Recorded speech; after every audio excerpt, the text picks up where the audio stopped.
They can be placed on any extremity, right? So your head is not an extremity, so do not use a tourniquet on your neck. If you're bleeding out of your head, you're gonna have to do something else with that. This will absolutely not work if you put it over the neck. I guess it would work, but it would kill you in the process. So it's only meant for your arms or your legs. Why do you need to place a tourniquet?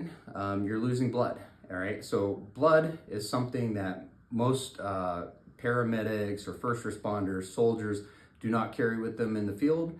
And blood is something that once you lose, it's difficult to replace. The only way you can replace blood is with blood. There are commercial products out there that are attempting to replicate blood, but so far none of those have been FDA approved. Blood carries oxygen, and the oxygen carrying ability of blood cannot really be replicated. You can put in IV fluids like normal saline or lactated ringers. You can put in hypertonic solutions like albumin. These can restore some of the blood volume, but it can't restore the blood's oxygen carrying capability, and it also can't replace the platelets that are there that make clots. So the best way to not have to replace blood is to not lose blood in the first place, which is why, 20 years ago, a tourniquet was kind of a last resort, but now, based off of most tactical situations, this is kind of the first thing that you would want to go for if you were losing blood from an extremity. If your artery is cut, the blood will squirt out very vigorously, very quickly, and it will correspond with the pulses of your heart. If you're got a cut to your venous system, so that the blood will kind of ooze out, also can ooze out very quickly depending on which blood vessels are severed. So how do you apply this? The most ideal way to apply a tourniquet is directly over skin. But that being said, if you were under fire in, say, a gang shootout in the streets of a major metropolitan area, or if you were in an active shooter situation in your synagogue or school, whatever situation may be, you can place these over clothes. But the ideal way to do it is to put it directly on skin. Soldiers learn to put this right over clothing as high up on the limb as possible. And if you do that, you really can't go wrong. Gunshots to the hips or the inguinal area or underneath the arms, the tourniquet's not going to be very effective for that. But anywhere really from the upper leg and down to the upper arm and down, it's going to be very effective. It'll also work well if you have a complete amputation of a limb.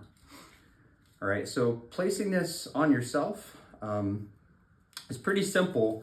You really just put it as high up on the limb, as possible, and you just pull the free running end of the tourniquet, and because you're doing it one-handed by yourself, you almost have to kind of like hold it in place with your leg, or I'm sorry, with your chin or something, and you want to be able to reach this windlass. So you notice I took all of the extra slack out of it as much as possible. If you have a lot of slack in this, it will not work. And you want this windlass to be somewhere that you can get to it. Like if it's on the backside, it's very difficult to get to. Now, how do you actually apply it? Once you've pulled all the slack out, you're really just going to turn the windlass until all of the bleeding is stopped. All right. And then sometimes, after the bleeding is stopped, you can do it one more time to get full hemostasis or the stopping of all of that extra blood flow.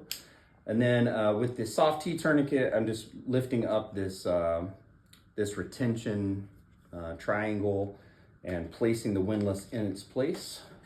Okay, and the free running end is extra, so you can either wrap it around the arm or just let it dangle. you know, you can check that it's working, check your pulse. Right now I still feel my pulse, so I would have to give it another crank to make this work. All right, so that is how the soft T tourniquet is done for self-application.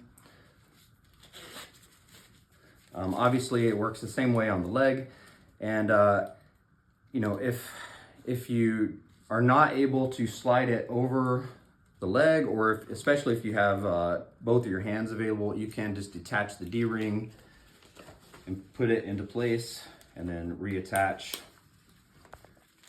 pulling out all the slack as much as possible, tightening the windlass and securing it in place. All right, that's if, you know, you're in a hurry to stop the bleeding, right?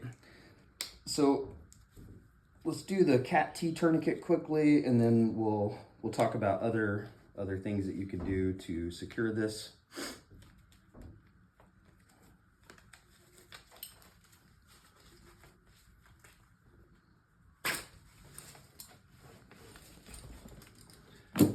All right, the cat T tourniquet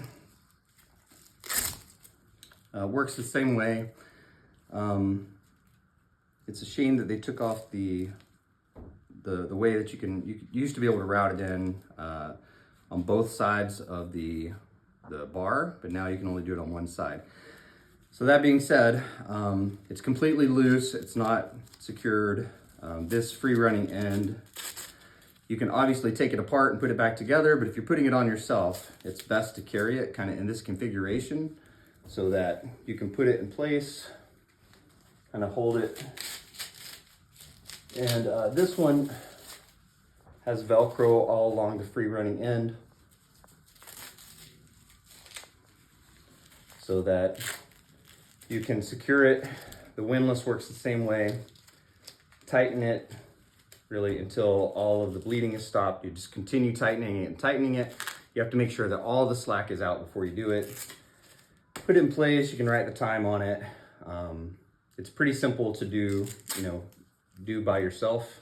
It's much better to do it if you are putting it on somebody else. It's even easier to put in place.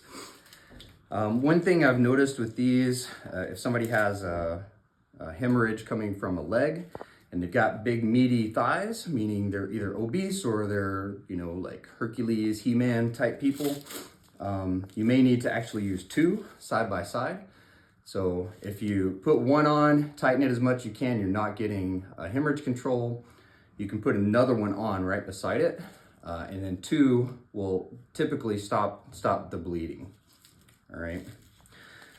There's a few other different types of tourniquets out there. There's one with a ratchet. It works like a ratchet strap. I don't have that one.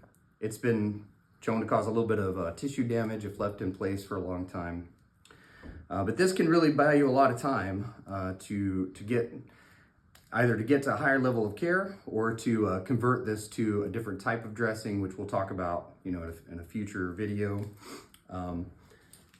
I looked online. The legit versions of these cost about $35, so they're not cheap.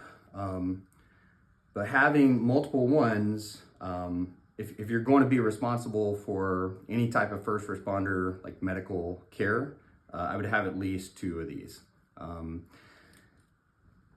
If you're using it for your synagogue, you know, if your synagogue has an aid bag, I would make sure that you have a readily supply of these all throughout the synagogue, and that somebody, you know, as many people as possible know how to use these.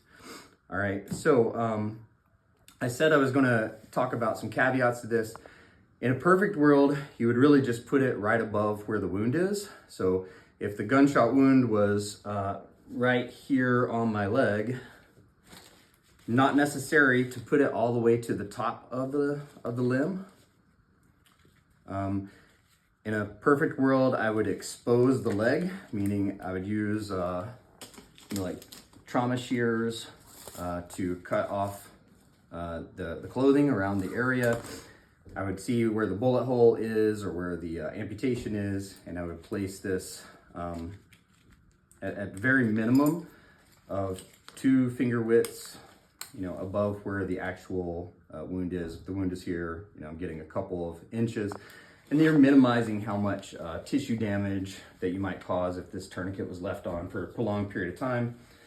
We don't really worry too much about leaving these on. You can leave this on for like 4 hours without causing any serious permanent damage. But anything beyond that, removing the tourniquet can actually be dangerous, because the buildup of lactic acid and stuff in the limb comes back into your blood system, can cause arrhythmias. So in general, we try to limit how long these are in place, but it's more important that they don't lose the blood right away, so you get the tourniquet in place. And again, you can put it just right above where the wound is, or you can put it as high up on the limb as possible. If it's a man, make sure that you're moving out any important parts before you put the tourniquet in place.